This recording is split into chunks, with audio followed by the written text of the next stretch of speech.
Hello everyone, আসসালামু আলাইকুম। Welcome back to my channel. আমি মৌসুমী বললাম আজকে একটি নতুন ভিডিও নিয়ে। এই গাছটা হয়তো আপনারা আমাদের দেশি ভাই বোনেরা কম বেশি সবাই চিনেন, সবাই জানেন যে গাছটা কিনা আমাদের বাংলাদেশে আথে পথে রাস্তাঘাটে ধানের ক্ষেতের কোনায় বা রাস্তার কোনায় এগুলো অহরহ হয়। এগুলো কেউ খায় না, এগুলো আমরা কখনোই খেতাম না, এগুলো আমরা আগাছা মনে করতাম।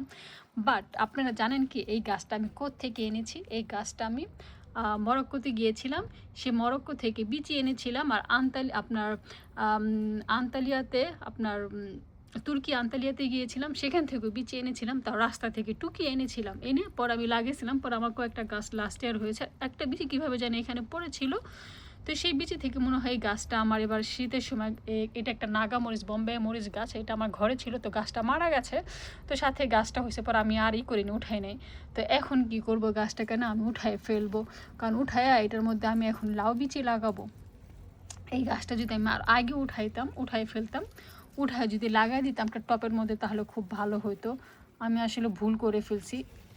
আরে পুরো ওই হারে কী করব, কেমন উঠাবো দেখেন তো। এই যে দেখেন, উঠাইতে গেলে পুরো উঠে যায়। ওই দেখেন, আহারে দাঁড়ান, এটাকে একটা ব্যবস্থা করতে হবে, এটাকে উঠাইতে হবে। এটা একটা বড় টপের মধ্যে নিয়ে নিই, বড় একটা বলের মধ্যে নিয়ে পড়ালে এটাকে করে উঠে আস্তে করে উঠাই। সবাই ভালো থাকবেন, সুস্থ থাকবেন। ভিডিওটা ভালো লাগলে অবশ্যই আমার পাশে থাকবেন। আল্লাহ হাফেজ, আসসালামু আলাইকুম।